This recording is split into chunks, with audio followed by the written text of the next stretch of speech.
नमस्कार दोस्तों, एडीएस का मॉकअप एमसीक्यू एग्ज़ाम मैंने बनाया है। तो इस तरीके से आपको एग्ज़ाम आ सकते हैं, क्वेश्चंस आ सकते हैं। 28126 OSH इस सब्जेक्ट का मैंने एमसीक्यू मॉकअप बनाया है। पहला क्वेश्चन है, what is the primary objective of the factories act 1948। चार पर्याय है, उसमें से एक आपको सिलेक्ट करने का है। पहला है to regulate working condition in factories, दूसरा है टू प्रमोट इंडस्ट्रियल ग्रोथ, तीसरा है to encourage the establishment of more factories, चौथा है to reduce taxes on factory owners. तो इसका आंसर देखिए क्या आता है, आपके हिसाब से चेक करिए। इसका आंसर से A, to regulate working conditions in factories. तो चलो दूसरा क्वेश्चन देखते हैं। Question number 2, the maximum number of working hours allowed for an adult worker in a factory as per the act 6 घंटा पर डे, 8 घंटा per day, तीसरा option है 10 घंटा पर डे, और चौथा ऑप्शन है 9 घंटा पर डे। तो मैक्सिमम कितना घंटा होना चाहिए एक दिन में? तो डी है, 9 घंटा एक दिन में एज पर एक्ट्स वर्क होना चाहिए। क्वेश्चन नंबर 3 है, what is the minimum number of workers required in a manufacturing process for it to be considered a factory under the factories act 1948। कितना वर्कर्स रिक्वायर्ड होना चाहिए manufacturing process के लिए factory में factory act 1948 के under? पहला है 10 और मोर वर्कर्स होना चाहिए प्रोसेस के लिए, दूसरा है 30 और मोर वर्कर्स होना चाहिए, तीसरा है 20 और मोर वर्कर्स होना चाहिए मैन्युफैक्चरिंग प्रोसेस के लिए, और चौथा है 50 और मोर वर्कर्स होना चाहिए। आपका आंसर आप सिलेक्ट करिए, सही आता है देखिए। तो इसका आंसर से ए, 10 और मोर वर्कर्स रिक्वायर्ड है मैन्युफैक्चरिंग प्रोसेस के लिए। तो चलो आगे देखते हैं। Question number 4, which authority is responsible for implementing and enforcing the provisions of the BOCW Act 1996 at the state level?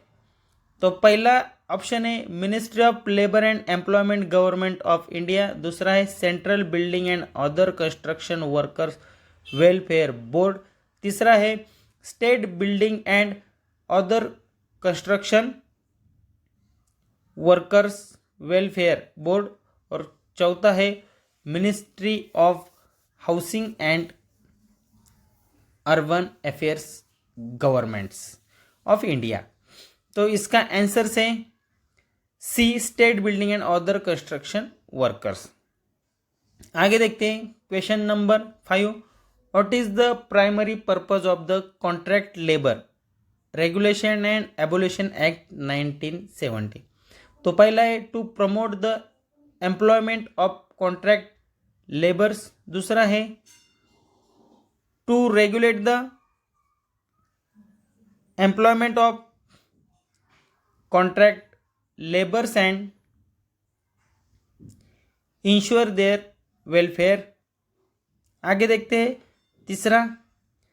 तीसरा ऑप्शन है to abolish contract labour entirely, चौथा है to provide tax benefits to contract labour employers. तो इसका answer देखिए आप, इसका answer choose कीजिए। इसका आंसर है B, to regulate the employment of contract labours and ensures. आगे है question number 6, which of the following statements about safety committee is true?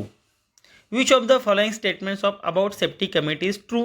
तो पहला ऑप्शन है safety committee are only necessary for large organisations, दूसरा है safety committees consist of top management only, तीसरा है safety committee should include both managements and employ representatives, D है safety committees are primarily responsible for production goals. तो इसका answer देखिए क्या है, इसका आंसर है C, safety committee should include both management and employ representative. चलो आगे देखते हैं क्वेश्चन नंबर 7। इतना ध्यान रखने का, हर एक क्वेश्चन 2 मार्क को आने वाला है।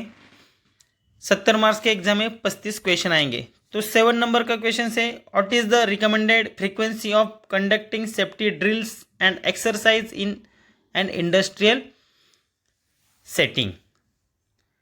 पहला है 1 ईयर, दूसरा है एवरी 5 ईयर, तीसरा है ट्विस पर ईयर और चौथा है only in case of emergencies.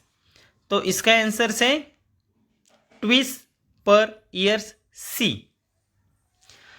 हम लोग 35 क्वेश्चंस तो नहीं देखेंगे, लेकिन हर एक सब्जेक्ट के 11 11 12 12 15 15 क्वेश्चंस देखेंगे। Question number 8, what does the acronyms MIS stand for in the contents of industrial safety management। तो इसमें 4 पर्याय हैं। पहला है मैनेजमेंट इंफॉर्मेशन सिस्टम, दूसरा है मैन्युफैक्चरिंग इंफॉर्मेशन सिस्टम, तीसरा है मैनेजमेंट एंड इंस्पेक्शन सिस्टम और चौथा है मेंटेनेंस एंड इंस्पेक्शन सॉफ्टवेयर। तो इसका सही आंसर क्या है, आप सबको मालूम होगा, मालूम नहीं है तो देख लीजिए। सही इसका आंसर है ए, मैनेजमेंट इंफॉर्मेशन सिस्टम। चलो आगे देखते हैं 9 नंबर का questions. Which of the following is a key function of an MIS in industrial safety management. इसके 4 पर्याय है, इसमें से एक सही आंसर आपको चॉइस करना है। पहला है मॉनिटरिंग एम्प्लॉय अटेंडेंस, दूसरा है ट्रैकिंग इक्विपमेंट मेंटेनेंस शेड्यूल्स, तीसरा है recording and analysis safety incident data, चौथा है source of information on safety health and environment. तो इसमें से सही आंसर है D, source of information on safety health and environment.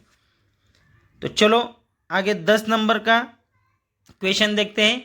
Which type of safety data might be collected and managed by an MIS। पहला है customer feedback का data, दूसरा है एम्प्लॉय पेरोल इंफॉर्मेशन का डाटा, तीसरा है सेल्स रेवेन्यू का data है, चौथा है वर्क प्लेस एक्सीडेंट रिपोर्ट्स का डाटा। तो इसका सही आंसर है ए, कस्टमर फीडबैक का डाटा कलेक्ट एंड मैनेज करते बाय MIS के थ्रू। तो चलो आगे देखते हैं 11 नंबर का 11 नंबर का questions. Which leadership style is characterized by a leader making decisions without input from team members and giving clear instructions. तो पहला है एट्रोक्रेडिट लीडरशिप, कौन सा लीडरशिप आता है इसमें से, दूसरा है ट्रांसफॉर्मेशन लीडरशिप, तीसरा है लेजिस फेयर लीडरशिप और चौथा है सर्वेंट लीडरशिप। तो इसका आंसर है ए, एट्रोक्रेटिक लीडरशिप है, जो characterize by leader making decision देती है। तो चलो दोस्तों, वीडियो अच्छा लगा होगा तो वीडियो को लाइक करो, शेयर करो, सब्सक्राइब करो। जल्दी मिलते हैं एक नए MCQ के साथ, पेपर नंबर 2 के साथ, 28127 के साथ। तब तक धन्यवाद।